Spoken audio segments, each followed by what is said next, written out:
Welcome to Divine Disconnection, a show about spirituality, mental wellness, and human connection. I'm your host, Ralph Bryant. Hi.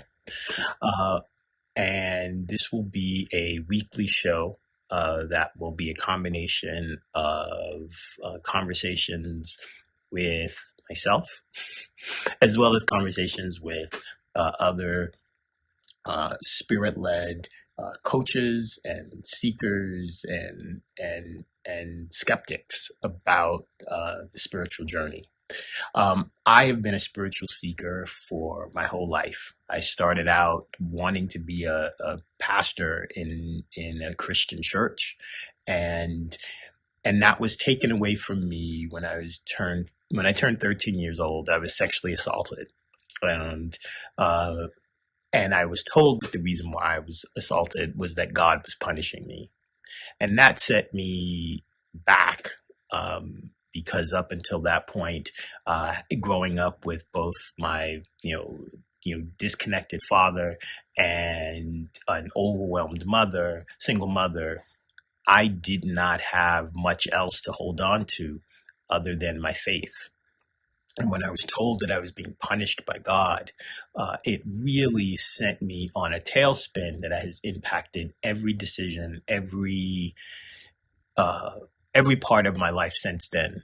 But that hasn't stopped me from my spiritual journey, from being a seeker.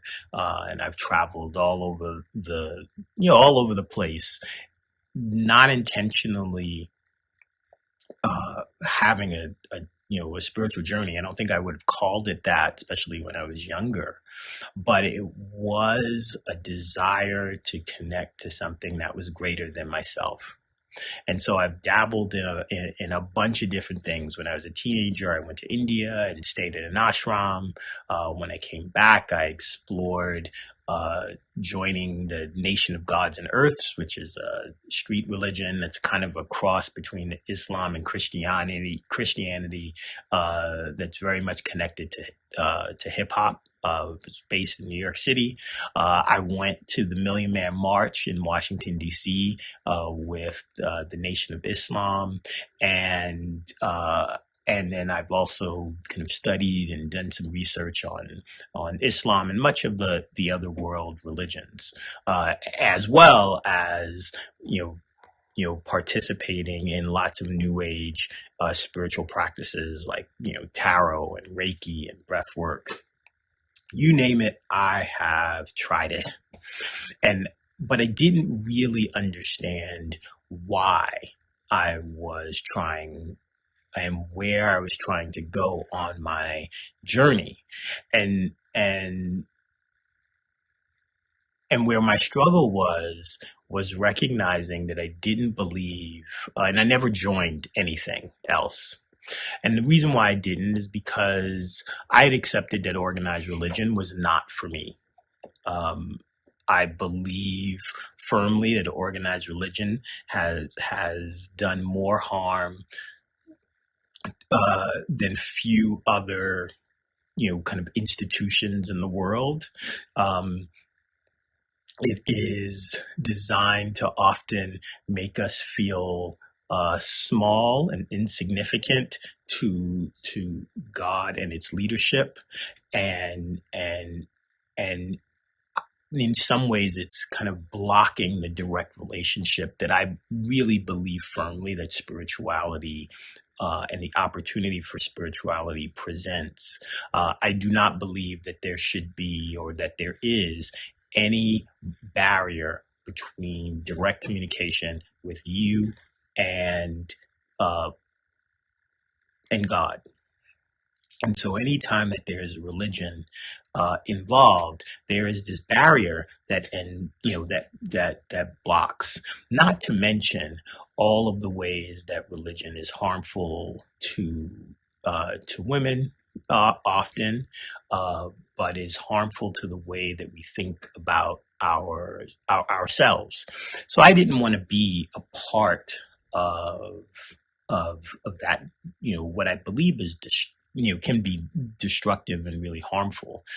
In my case, to be told that my sexual assault was because happened because God was punishing me, is something that no kid, no 13-year-old kid should ever um, uh, should ever be told. And I think we should all believe that, I want to believe that the God that I love and that I communicate with is a God of compassion, not a God of vengeance and harm.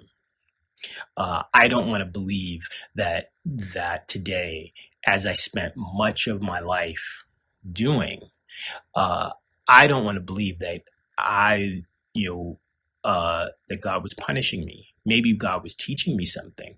Maybe there was a lesson in there.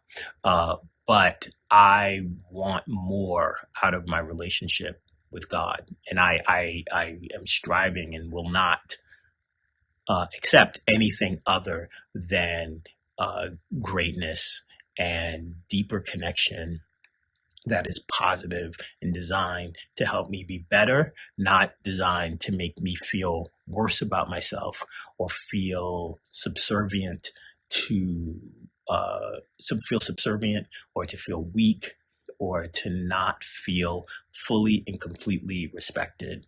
And so my disconnection from my faith lasted for 30 years, and I became more and more of a secular person. I became obsessed with all of the things that you can be obsessed in this world.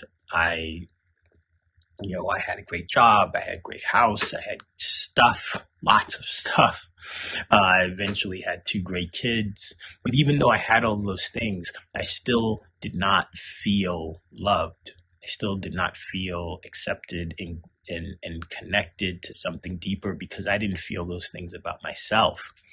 Um, and in addition to that, as I started to think about how I could change the way I was living, uh, I was in this kind of constant battle between the way I wanted to live and the way I believed I should live and the way that I had trained myself to live, which was more focused on capitalism and consumerism instead of spirituality and connection. And what helped me kind of reimagine all of that is the fact that as someone said to me recently, you don't have to throw the baby out with the bathwater. Just because I have my issues around organized religion becoming commercialized and commodified and politicized to the point that it is often hard to see where God sits in many religious institutions.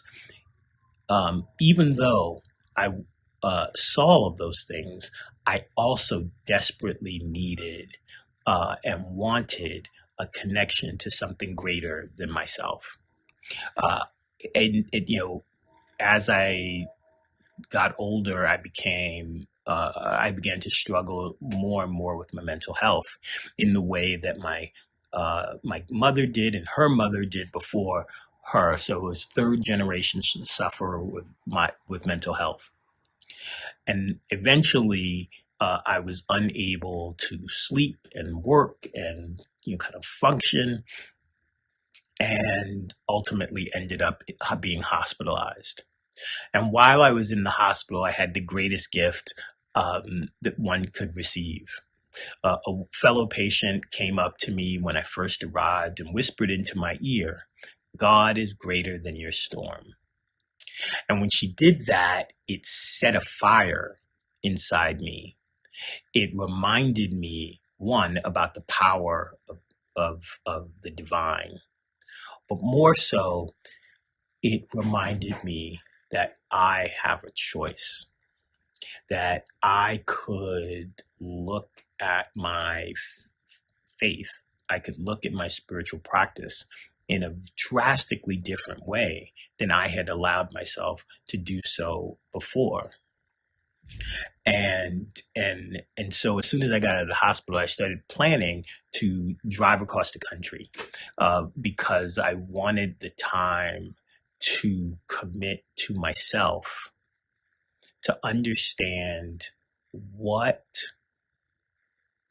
I lost by being disconnected from my faith and what of those things I wanted to bring back into my life um, from a spiritual sense.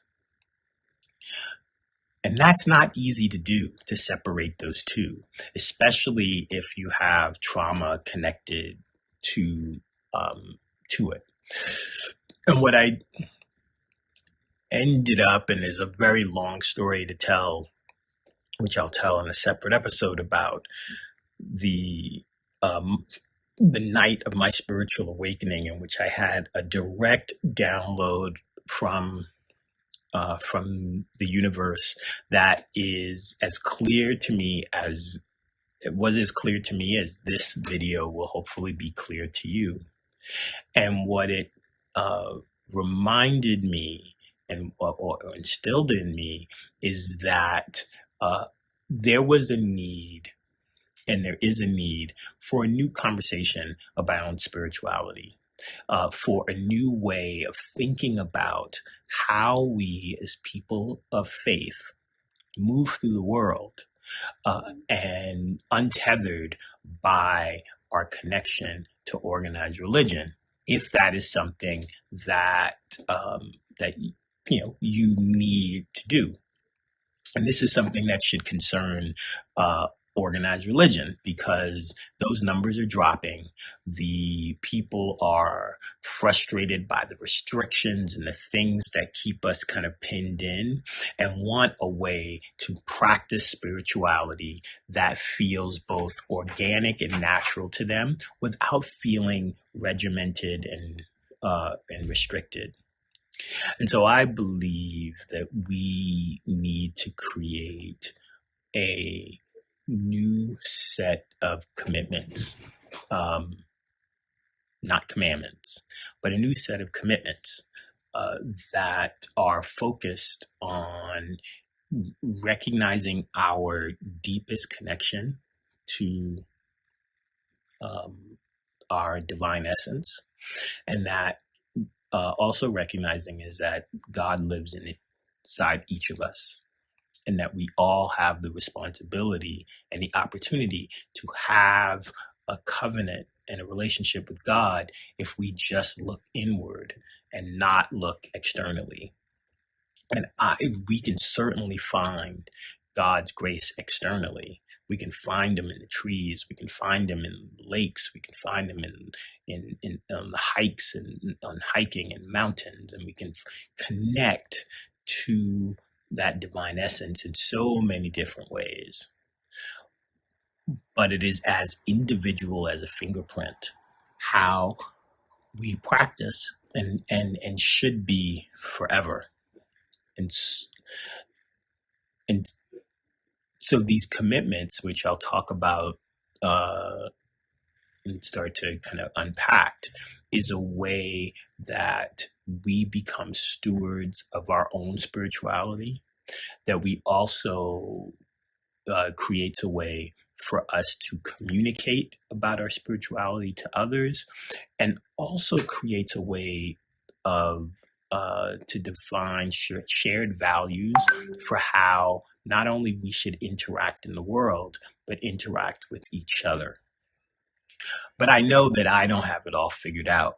And so I wanted to create a sacred space where that kind of conversation could happen outside of the demands of, uh, you know, a place. Um, we are desperately looking for community, and it's one of the things that I miss most about going to church, is that ability to create community.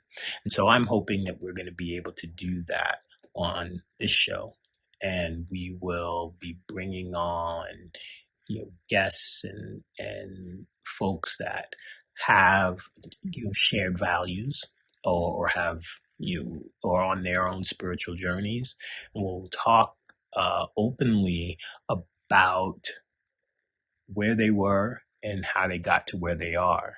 And many of those people will be spiritual coaches and mentors and thought leaders. And so there will also be a way for folks who watch this show to connect with people that resonate with them, so that there may be an opportunity for to continue growth and learning and exploration. So I hope that you will stay with us on Divine Disconnection. We'll be dropping new episodes every week, and then audio versions during the week, where it'll just be me spitting about divine connection and nuggets about what I learned on my own spiritual journey and really what God put in my heart to share with the world. So, Divine Disconnection. Hope you'll see, follow, share, do all the things that you're supposed to do. And I will see you soon for another episode where we discuss spirituality, mental well-being, and human connection. Peace.